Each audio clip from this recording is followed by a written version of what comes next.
오늘의 양식은 미가서 7장 1절에서 13절 말씀입니다. 오늘 본문은 미가서의 마지막 부분입니다.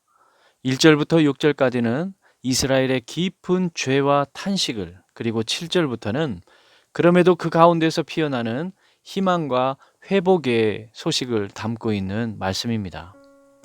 미가 선지자는 이스라엘의 현실을 보면서 너무 마음이 아프고 답답했습니다. 그래서 본문 1절에 재앙이로다 라며 탄식하고, 포도송이도 없고 무화과도 없고 아무런 열매가 없는 이스라엘의 상황을 한탄하고 있습니다. 아무 열매가 없다는 것은 이스라엘이 언약 백성으로서 아무런 결실을 맺지 못하고 있다는 뜻입니다. 하나님의 은혜를 공급받은 하나님의 백성이라는 나무라면 그 나무에서는 신앙의 열매, 사랑과 공의와 정직의 열매가 풍성히 맺혀야 하는데 그런 열매가 하나도 없다는 뜻입니다. 그런데 반면에 악인은 차고 넘쳤습니다. 2절을 보면 경건한 자와 정직한 자가 세상에서 끊어졌다라고 합니다. 서로를 해치려고 숨어 있고 형제를 그물로 잡으려고 합니다. 3절에 보면 얼마나 악한지 악을 부지런히 행한다라고 말합니다. 지도자들은 사리사욕을 채우기에 바쁘고, 재판관은 뇌물에 눈이 멀어 있고, 권력자들은 백성의 피를 빨아먹고 자기 배를 채우고 있습니다. 4절에서는 죄악상이 얼마나 심각한지 가장 착하다 싶은 사람조차 가시 같고, 정직하다 싶은 사람조차 찔레 울타리보다도 더 아프게 찌른다라고 말합니다. 그래서 5절 이후에 보면 이런 세상에서 가장 가까운 친구도, 이웃도, 심지어 부부 사이, 부모와 자녀 사이에서도 모든 신뢰관계가 깨지고 관계가 파괴되어서 원수가 되는 참혹한 지경에 이르게 됩니다. 얼마나 슬프고 고통스러운 일입니까? 이런 세상을 바라보며 미가 선지자는 재앙이로다 라고 탄식하고 있는 것입니다. 여러분, 이러한 탄식은 2700년 전 이야기로만 끝나지 않습니다. 오늘날 우리가 사는 현실 속에서도 똑같은 일이 아니라 할지라도 그런 현상들이 가정 안에서, 직장 안에서, 심지어 교회 안에서도 서로 간에 마음이 상하거나 관계가 깨질 때가 있습니다. 서로 믿지 못하고 오해가 쌓이고 서로를 탓하고 상처가 생기는 일들 등등의 고통들이 얼마나 많이 있습니까? 뉴스를 보면 폭력과 불의, 탐욕과 거짓이 가득한 사건, 사고의 소식들만 들려옵니다. 특히 마음을 아프게 하는 것은 오늘날 아이들의 모습입니다. 한창 자라나는 어린아이들의 입에서 욕설이 나오거나 거짓말이 나오고 탐욕적인 모습들, 폭력적인 행동들이 나오는 것을 볼 때 너무나도 마음이 아프고 답답한 것이 현실입니다. 왜 그렇겠습니까? 아이들은 스펀지처럼 주변 환경을 흡수합니다. 아이들이 악한 세상에 영향을 받아서 그런 열매를 보이고 있는 것입니다.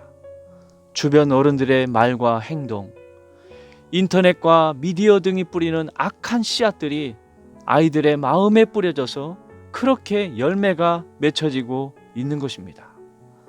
이런 모든 현실이 우리의 마음을 아프게 하고 가슴을 답답하게 하며 우리에게서도 역시 탄식이 절로 나오게 하는 것입니다.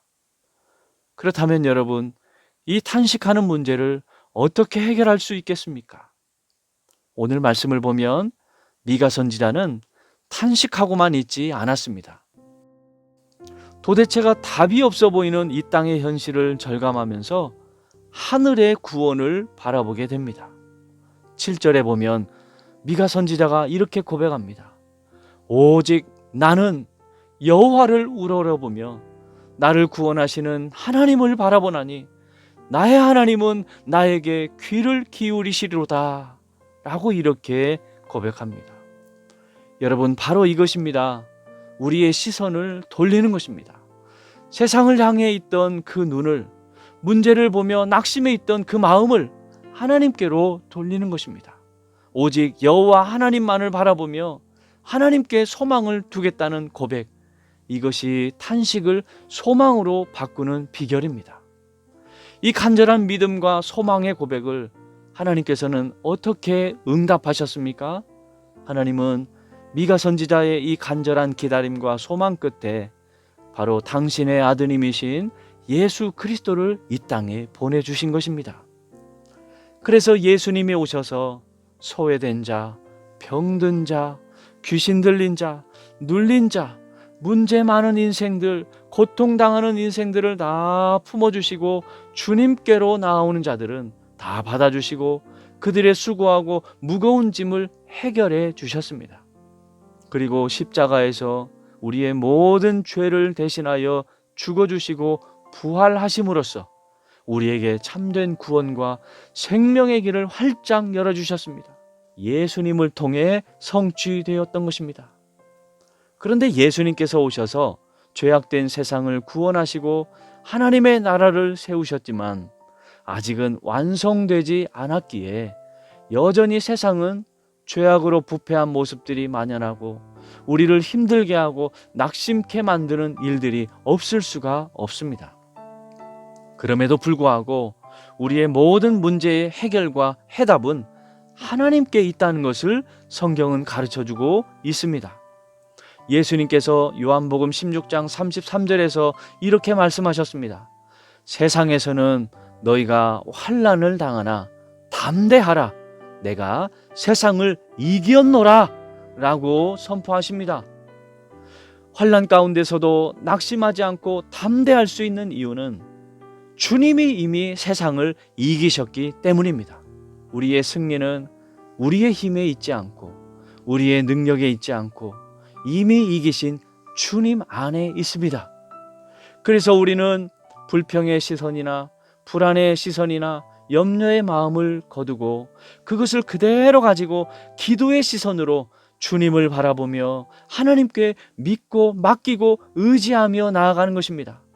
그리고는 그렇게만 있는 것이 아니라 악한 향기를 풍기는 세상을 향해서 우리 안에 있는 복음의 향기, 예수 그리스도의 생명의 향기를 품어내며 살아야 합니다. 복음을 전하고 주 안에서의 그들에게 필요한 선한 도움을 주는 그러한 선한 생명력을 발휘해 나가는 것입니다. 복음 안에서의 그들의 필요를 어떻게 채워줄 것인지를 생각하며 복음 안에서의 선한 생명력의 도움을 그들에게 주려고 노력하는 것입니다. 사랑하는 성도 여러분, 탄식할 수밖에 없던 시기에 미가 선지자는 하나님을 바라보며 구원을 소망하였습니다. 그랬을 때 아드님 예수님을 보내셔서 그 구원에 하나님의 나라를 세워주시고 회복시키셨습니다. 오늘 우리도 이 시대의 가슴 아픈 현실을 품고 주님을 바라보며 기도를 드리며 복음의 향기를 풍기고 선한 생명력을 발휘해 나갈 때 우리 안에 계시는 성령님께서 우리를 도우심으로써 우리를 통해 사람이 변화되고 세상이 변화되고 하나님의 나라가 확장되어가는 복의 통로로 귀하게 사용하실 것입니다. 오늘도 이러한 복의 통로로 귀하게 쓰임받고 살아가시는 저와 여러분이 되시기를 주의 이름으로 축원합니다. 아멘. 하나님 아버지, 은혜를 감사합니다. 탄식할 수밖에 없었던 그 시대에 미가 선지자가 주님의 마음을 품고 탄식하며 고통스러워하다가도 하나님을 바라보며 소망을 고백했을 때 하나님 아버지께서 그 소망을 아드님 예수 그리스도를 통해서 보내주시고 이루어주시고 구원의 길을 열어주셔서 생명의 나라 하나님의 나라를 세워주셨습니다. 오늘 저희도 아픈 현실 가운데서 낙심하지 않고 시선을 하나님께로 돌려 하나님만 의지하며 살아가게 하여 주시옵소서.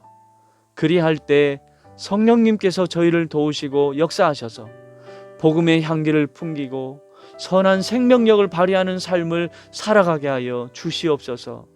그래서 저희를 통해 사람이 변화되고 세상이 변화되고 하나님의 나라가 확장되어가는 역사가 이 땅 가운데서 일어나게 하여 주시옵소서. 예수님의 이름으로 기도합니다. 아멘.